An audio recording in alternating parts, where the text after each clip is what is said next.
പോയിട്ട് നമ്മളെ കാര്യങ്ങൾ പറയുന്നത് മരിച്ചവരോടല്ലേ? അവസ്ഥ ചോദിച്ചാൽ ആരടാ എന്നോട് അങ്ങനെ പറഞ്ഞത്? ഓരോട് കാര്യങ്ങൾ പറയണം. ഇസ്ലാമിൽ ഓരോട് ദുആ ചെയ്യാമല്ലോ അധ്യാപനം ഉണ്ടോ? ഇല്ല. ഇല്ല. മരിച്ചവരോട് ഇല്ല. മരിച്ചവർക്ക് വേണ്ടി പ്രാർത്ഥിക്കാൻ അല്ലാഹു റസൂൽ പഠിപ്പിച്ചു തന്നിട്ടുണ്ട്. മരിച്ചവരോടുള്ള പ്രാർത്ഥന ഇസ്ലാമിലില്ല.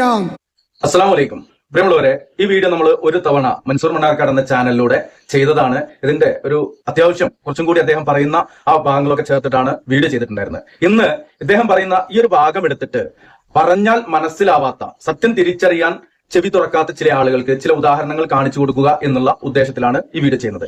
അതിന് മുമ്പായിക്കൊണ്ട് പറയുവാനുള്ളത്, ഇദ്ദേഹം പറയുന്ന അതേ അനുഭവം തന്നെയാണ് എനിക്കും എന്റെ ജീവിതത്തിൽ ഉണ്ടായിട്ടുള്ളത് എന്ന ഒരു കാര്യം ഇവിടെ ആദ്യമേ സൂചിപ്പിക്കുന്നുണ്ട്.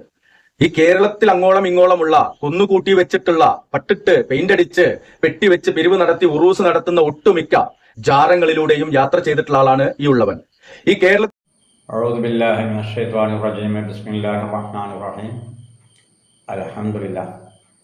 അൽഹംദുലില്ലാഹി റബ്ബിൽ ആലമീൻ. അല്ലാഹുമ്മ സ്വല്ലി അലാ സയ്യിദിനാ മുഹമ്മദിൻ വഅലാ ആലി സയ്യിദിനാ മുഹമ്മദ്. ഇപ്പോൾ മൻസൂർ മണ്ണാർക്കാടിൻ്റെ നിങ്ങൾ കേട്ടു. ആ മൻസൂർ മണ്ണാർക്കാട് ഇട്ട വീഡിയോയും നിങ്ങൾ കണ്ടു. സിർക്കിൽ നിന്ന് തൗഹീദിലേക്ക്. മൻസൂറെ, സഹപ്രവർത്തകരാണ് ഞങ്ങളിതൊക്കെ കുറേ കണ്ടതാണ്. ഇന്നും നിലയൊന്നല്ല കാണൽ തുടങ്ങിയത്. പിന്നെ ഖബറിൻ്റെ അടുത്ത് പോയിട്ട് അവർക്ക് ദ്വാരക്കാനാണ് പോണതെന്നാ മൂപ്പരാളെ ഉസ്താദ് പറഞ്ഞു കൊടുത്തത്. അവർക്ക് വേണ്ടി ദ്വാരക്കാനാണ്. ഒരൊറ്റ അമ്പിയാക്കളെയും ഒറ്റ ആരിഫ്യങ്ങളായ ഔലിയാക്കളെയും ഒരു മഹാന്മാരെയും നിങ്ങൾ ചേർക്കാൻ തൽക്കാലം ദ്വാര ചെയ്ത് കണ്ട് ഓലെ രക്ഷപ്പെടുത്തണ്ട. ഓല് പെട്ടിട്ട് ഖബറിലേക്ക് പോയോല. പിന്നെ നിങ്ങൾ ഓലെ രക്ഷപ്പെടുത്തണ്ട. അതിൻ്റെ ആവശ്യം ഇല്ല. അത് വെറുതെയാണ്. പിന്നെ നിങ്ങൾക്ക് അങ്ങനെ തോന്നി നിങ്ങളെ പഠിപ്പിച്ച ഉസ്താദ് എന്നതാണ് അങ്ങോട്ട് കൊണ്ടുപോകാൻ ഞങ്ങളതിന് മറുപടി പറഞ്ഞു. യഥാർത്ഥത്തിൽ മഖബറിന്റെ അടുത്തേക്ക് പോകുന്നത് അവരോട് ചോദിക്കാനാണ്. അയടാ തെളിവ്?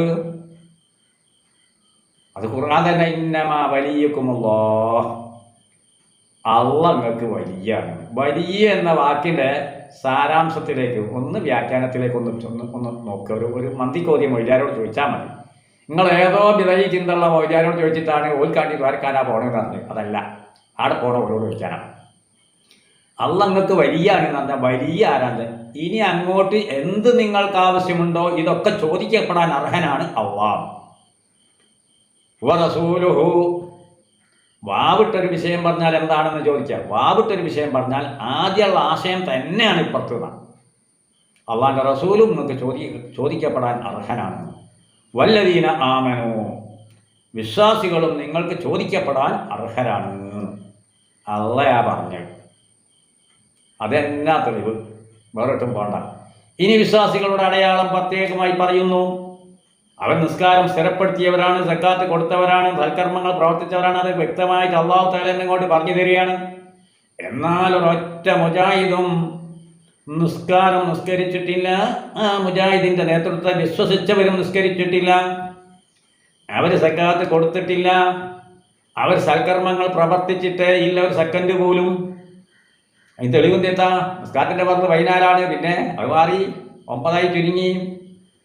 ആടെങ്ങും നിന്നോ ഇല്ല, 8 വീണ്ടും വർദ്ധിക്കുന്നു, 11 പിന്നെ ചുരുങ്ങി 10. ഈ ഏറ്റക്കുറച്ചിൻ്റെ ഇടയിൽ കുറച്ച് മുജാഹിദ് എന്ന ആളുകൾ മരിച്ചു വയ്ക്കണമല്ലോ.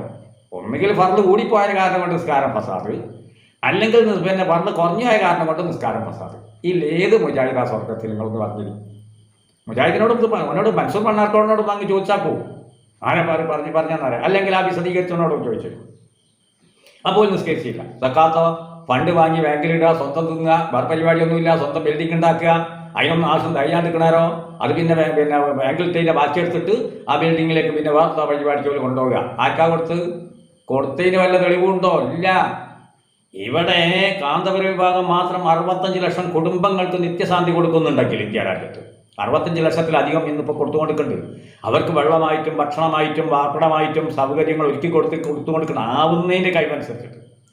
ഈ വിഭാഗം വേറെയും കൊടുത്തുകൊണ്ട് വെക്കുന്നുണ്ട്. അങ്ങനെ തുടങ്ങിയിട്ട് പിന്നെ വ്യക്തിപരമായിട്ട് പല സുന്നത്തനായത്തിൻ്റെ പണ്ഡിതന്മാരും കൊടുത്തുകൊണ്ടേ നിൽക്കുകയാണ്. ഇതൊക്കെ എന്തേത്താ? സലാത്ത് സംഘടിപ്പിച്ചിട്ടും സലാത്ത് സദസ്സ് സംഘടിപ്പിച്ചിട്ടും മൗലിദിൻ്റെ സദസ്സ് സംഘടിപ്പിച്ചിട്ടും മക്ബറകളിൽ നിന്ന് മഹാന്മാരായ ആളുകൾ വഫാത്തായാൽ അവരുടെ ആശയം നിലനിർത്താൻ വേണ്ടിയിട്ട് അവരടുത്ത് വരുന്ന സമ്പത്തുകൾ ഉപയോഗിച്ചും കൊണ്ടും ഇവിടെ കാര്യങ്ങൾ നടത്തുന്നു. എന്നാൽ ഇന്ത്യ ഗവൺമെൻറ് പറഞ്ഞ ഒരു ചരിത്രമുണ്ട്. ഇന്ത്യയിലേക്ക് വരുന്ന സമ്പത്തിൽ നിന്ന് ഏറ്റവും കൂടുതൽ ഏതാണ് ഡൊണേഷനായിട്ട് വരുന്നത്? മുജാഹിദീനാണ് എന്ന്. സമ്പത്ത് തൈപ്പോയും കൂടി ഒന്നാട് ചോദിച്ചാളിട്ടോ. ഇന്ത്യ ഗവൺമെൻറ്റാണ് അത് പറഞ്ഞിരുന്നത് ഒരു കാലത്ത്. എന്തായിപ്പോയി ചോദിച്ചാൽ പിന്നെ സക്കാത്ത് ഫണ്ട് ഇവിടെ ഉണ്ടാക്കുന്നുണ്ടല്ലോ. പിന്നെ ആരെങ്കിലും അവരെ വിശ്വസിച്ച് അവരെ കൂടെ കൂടിയാൽ ആദ്യം നിങ്ങളോട് നല്ലോണം സോപ്പിടും. പിന്നെ വെറുതെ ഒന്ന് നിങ്ങളെ കൊണ്ടുപോയിട്ട് വൈസ് പ്രസിഡന്റോ ജോയിന്റ് സെക്രട്ടറിയോ ആക്കിയിട്ട് നിങ്ങളെ മുതൽ മൊത്തം ഒരു വലിക്കുകയും ചെയ്യും. ആരോ ശ്രദ്ധിച്ച് നോക്കിയാണ്? മൊത്തം ഒരു വലിക്കും. അത് അത്രയ്ക്ക് വലിയൊരു കറുത്ത് കമ്പനിയാണ്. എന്നാൽ എവിടെ ഉണ്ടാവും? എന്നിട്ട് ഇപ്പോൾ പരിപാടി എന്തെത്താ? അപ്പോൾ ആൾക്കാർ ഇപ്പോൾ അറബികൾ വിവരം അറിഞ്ഞോ ഒന്ന് മേടിച്ചിട്ട് എന്ത് ചെയ്ത് നല്ല ബിൽഡിംഗ് ഉണ്ടാക്കിയിട്ട് അടിയിൽ വർക്ക്ഷോപ്പ് അല്ലെ കച്ചവട പീടിയ അല്ലെ അങ്ങനത്തെ എന്തെങ്കിലും മുകളിൽ ചെറിയൊരാൾ, അതിൻ്റെ മുകളിൽ ഒരു മുനാരവും. പാണ മനസ്സിൽ വന്ന് നോക്കിയാൽ നിങ്ങൾ കാണാം. അതുപോലെ തന്നെ പല സ്ഥലത്തും നിങ്ങൾ വന്ന് നോക്കിയാൽ നിങ്ങൾ കാണാം. കച്ചവട പീടിയ അല്ലാത്തൊരു പള്ളി നിങ്ങൾ എവിടെയും കാണുമല്ലോ വിചാരിക്കും. പള്ളിയല്ല, ഓരോ സംഘം. അത്രയാണ് അതിന് പറയേണ്ടതുള്ളൂ. കാരണം അള്ളാഹിൻ്റെ റസൂലിനെ ധിക്കരിച്ചും കൊണ്ട് പെണ്ണെ നിനക്ക് ഹൈർ വീടാണെന്ന് പറഞ്ഞതിനെ ധിക്കരിച്ചും കൊണ്ട് ഒരു പെണ്ണിനെ ജമാഅത്തിന് വേണ്ടി പള്ളിയിലേക്ക് കൊണ്ടുവരുന്നുണ്ടെങ്കിൽ അത് അള്ളാഹിൻ്റെ റസൂലിൻ്റെ വെറുപ്പുള്ള ഒരു കാര്യമാണ്. അവിടുന്ന് കൽപ്പിച്ചതിനെ അവിടുന്ന് പഠിപ്പിച്ചതിന് എതിരാണ് പ്രവർത്തനം നടത്തുന്നത്. അതുകൊണ്ട് തന്നെ അത് പള്ളിയാവൂല. അങ്ങനത്തെ പ്രവർത്തനം നടത്തുന്നിടത്ത് പള്ളിയാവൂല. അതുകൊണ്ടാണ് മസ്ജിദുൽ ഇറാർ എന്നൊരു പള്ളി പേരിൽ അറിയപ്പെടുന്ന സ്ഥാപനം പൊളിച്ചിത്താളാൻ വേണ്ടി നബി സല്ലല്ലാഹു അലൈഹി വസല്ലം നിങ്ങൾ പറഞ്ഞത്. അപ്പം എന്താ സുന്നികൾ പൊളിച്ചിത്താളാത്തതാണ്. അത് ഇന്ത്യ പോലത്തെ മതേതര രാജ്യത്തെ നമുക്ക് പാടില്ലായിട്ടാ. സുന്നികൾ ഭരിക്കണേ അതോ സ്ഥലത്തുണ്ടെങ്കിൽ അത് പൊളിച്ചിത്താളാൻ കഴിയും. കാരണം അവിടെ നടക്കുന്നത് ഫസാദാണ്, ഫിത്നയാണ്. അതുകൊണ്ട് തൽക്കാലം പറയുന്നു, നിങ്ങൾ ഇതിനൊക്കെ മറുപടി ഉണ്ടെങ്കിൽ ഒന്ന് പറയുക. നിങ്ങൾ നിൽക്കണില്ല, നോമ്പ് എടുക്കണമില്ല, ഒന്നുമില്ല. നോമ്പ് ഫസാദാണ്. വാങ്ങ് കൊടുത്താലും തിന്നണമെന്ന് പറഞ്ഞാൽ പിന്നെ അവൻ എന്ത് നോമ്പില്ല. അതോ ആട്ടെ, ഞാൻ പറയുന്നു, ആ മഹാന്മാരെടുത്ത് പോകുന്നവർ നിസ്കാരം സ്ഥിരപ്പെടുത്തിയ, സക്കാത്ത് കൊടുത്ത, അതുപോലെ തന്നെ പിന്നെ ഇസ്ലാമിക അള്ളാഹു താലാൻ്റെ നിബന്ധനകൾ, അള്ളാഹ് പഠിപ്പിച്ച നിബന്ധനകളെല്ലാം പാലിച്ചുകൊണ്ട് ജീവിച്ച മഹാന്മാർക്ക് അള്ളാഹു താലാൻ്റെ വള്ളാർച്ച കൊടുത്തിട്ടുണ്ട്. പിന്നെ ഓരോരുത്തർ പോകുന്നത് ഏതാണ്? മുഅ്മിനാണെന്ന് ഉറച്ചൊരാൾ വിശ്വസിച്ചും കൊണ്ട് ഒരാളോട് സഹായം തേടണമെങ്കിൽ ശരിക്കും മനസ്സിലാക്കണം. മുസ്ലിമാണെന്ന് മുഅ്മിനാണെന്ന് വിശ്വസിച്ചും കൊണ്ട് അള്ളാഹു താല പറഞ്ഞ വല്ലദീന ആമനു എന്ന് പറഞ്ഞ ഗണത്തിൽപ്പെട്ട ആളാണെന്ന് ഉറച്ച് വിശ്വസിച്ചും കൊണ്ട് ഒരാളോട് സഹായം തേടണമെങ്കിൽ അവരാ ഈമാനോടുകൂടെ മരിച്ചു കിട്ടണം. ആ ഈമാനോടുകൂടെ അവർ മരിച്ചു കിട്ടിയാൽ തന്നെ അവരോട് ചോദിക്കാൻ പറ്റുള്ളൂ. കാരണം വിശ്വസിച്ച് ചോദിക്കണമെങ്കിൽ മരിച്ചു കിട്ടണമെന്ന് പറഞ്ഞതിൻ്റെ കാരണം എന്താ? ബൽആന്റെ ചരിത്രം അല്ലാഹു തആല ഖുർആനിലൂടെ പറഞ്ഞു തരുന്ന അതാണ്. അതിൻ്റെ തനി വ്യാഖ്യാനമാണ് ഗസാലി ഇമാം റളിയല്ലാഹു അൻഹു തങ്ങൾ പറഞ്ഞത്. നിങ്ങൾ മരിച്ചോലെ പിടിച്ചോളി, ജീവിച്ചിരിക്കണോലെ പിടിക്കേണ്ടവരെങ്കിൽ പയക്കില്ലാന്നൊന്നും വിശ്വസിച്ചൂടാ. മരിച്ചോൽ ഇനി പയക്കുകയില്ല, പയച്ചിട്ട് നന്നാകുകയില്ല. അപ്പം ഈമാനോടോടെ മരിച്ചിരിക്കുന്നു എന്ന് ഉറപ്പ് കിട്ടിയ ആളായത് കൊണ്ടാണ് അവിടെ മക്ബറ സുന്നികൾ ഉണ്ടാക്കുന്നത്. പിന്നെ മുജാഹിദ് ഉണ്ടാക്കിയ ഇബ്നു തൈമിയ്യന്റെ മക്ബറ അതിപ്പോൾ ഞങ്ങൾ കൂട്ടിയാൽ പോകില്ല. അത് മൂമിനാണെന്ന് ഉറപ്പ് വിശ്വാസമൊന്നുമില്ല അക്കാര്യത്തിൽ. ഓനെ പറ്റി ഓ മൂമിനാണെന്ന് വിശ്വാസമല്ല. പക്ഷേ ഓരുണ്ടാക്കിയപ്പോൾ ഓൽക്കും അവകാശം ഉണ്ടല്ലോ ഭൂമിയിൽ. അല്ലാഹു തആല അവകാശം എല്ലാവർക്കും കൊടുക്കണമല്ലോ. അപ്പോൾ അതുകൊണ്ട് തന്നെ ഉറച്ച് വിശ്വസിക്കണമെങ്കിൽ സുന്നികളൊരു മക്ബറ കെട്ടണമെങ്കിൽ ഇത് പരിപൂർണ്ണ മോമിനാണെന്ന് ഉറപ്പ് വേണം. അല്ലാത്ത പൊളിക്കുക തന്നെ ചെയ്യും. കെട്ടി അന്നേരം തന്നെ അത് പൊളിക്കും. സുന്നി അധികാരത്തിലുള്ള സ്ഥലങ്ങളിൽ പൂർണ്ണ മോമിനാണെന്ന് ഉറപ്പുണ്ടെങ്കിൽ മാത്രം അത് കെട്ടുകയും പിന്നെ സംരക്ഷിച്ച് പോരുകയും ചെയ്യും. അവരെടുത്ത് പോയിട്ട് എന്ത് ചെയ്യും? സഹായം തേടുകയും ചെയ്യും. പിന്നെ ഹുസൈൻ മടവൂർ പറഞ്ഞല്ലോ, തലേന്നൊന്നും അഡ്രസ്സില്ല, കഴുത ചത്തയിനൊക്കെ മക്ബറ ഉണ്ടാക്കിയതാണ്. ഏതാണെന്ന് ഞാൻ ഹുസൈൻ മടവൂരിനോട് ചോദിച്ചിട്ടുണ്ട്. മൻസൂർ മണ്ണാർക്കാട് എന്നോട് ചോദിക്കണം, ഏത് മക്ബറാണ് അഡ്രസ്സ് ഇല്ലാത്തതുള്ളൂ? നമ്മൾ പേടിക്കണ്ട, ഏതാണ് അഡ്രസ്സ് ഇല്ലാത്തത്? നിങ്ങൾ വിശ്വസിക്കുമോ? ലിയായുൽ കാഫിറൂൻ ഓതിയിട്ട് പറഞ്ഞേക്കേണ്ടി വരുമോ? നിങ്ങൾ വിശ്വസിക്കൂല. അതിൻ്റെ ചരിത്രം എടുത്താൽ നിങ്ങൾ വിശ്വസിക്കൂല. ഓച്ചിറപ്പാപ്പിനെ പറ്റിയിട്ട് മുജാഹിദിൻ്റെ പോയി അന്വേഷിച്ച് പോകുന്നതിൻ്റെ ചരിത്രത്തെ അയാൾ വലിയ പണ്ഡിതനായിരുന്നു. അയാൾ പഠിച്ചതനുസരിച്ച് ജീവിക്കണ മനുഷ്യനായിരുന്നു. അങ്ങനെ ആ നാട്ടിൽ നിന്ന് പിന്നെ അങ്ങോട്ട് പോകുന്നതിൻ്റെ കാരണം സുന്നികൾ വിടുവില്ല, എന്നിട്ട് നഫറുമല്ല ഒരു പിടിച്ച് വെച്ചിട്ട് എനിക്ക് അങ്ങനെ വേണം, എനിക്ക് ഇങ്ങനെ വേണമെന്ന് അത് ശല്യം ചെയ്യും. അപ്പം എന്താ പറയുക, ചോദ്യമൊന്നും വരാത്ത ഏതോ ഒരു അമ്പലമുറ്റത്തെ മരത്തിൻ്റെ വീട്ടിലാണ് കുത്തിയിരുന്നാണ് ചെയ്ത്. എന്നാൽ പിന്നെ എന്താ ചോദ്യം എങ്ങനെ വരുമല്ലോ? ദുനിയായിട്ടാക്കാൻ വേണ്ടി പായുന്ന പണിയാണല്ലോ ഇപ്പോൾ സുന്നിയക്ക്. സുന്നികൾ മനസ്സിലാക്കണോ? വല്ലാതെ പോയിട്ട് പറയണല്ലോ, എനിക്ക് ഹലാലായത് വേണം, കുറച്ചായാലും ഉദ്ദേശം ഒന്നാട് കുഴച്ചാൽ മതി, എന്നാൽ പിന്നെ ഓല സഹായമൊക്കെ കിട്ടും. അങ്ങനെ പോണ ആൾക്കാർക്ക് സഹായം കിട്ടലുമുണ്ട്, അല്ലാത്തവർക്ക് കിട്ടൂല എന്നല്ല. റഹീമാണല്ല.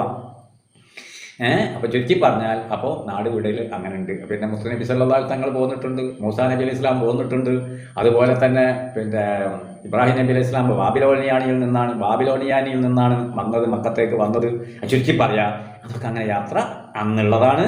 അത് അവരുടെ അമ്പ്യാക്കൾ ചെയ്തപ്പോൾ അവരുടെ അനന്തരാവകാശികളായ ആരിഫ്യങ്ങളായ ഔലിയാക്കൾ പണ്ഡിതന്മാരും ചെയ്തുകൊണ്ട് നിൽക്കുന്നു. അത്രയേ ഉള്ളൂ, വേറൊന്നുമില്ല.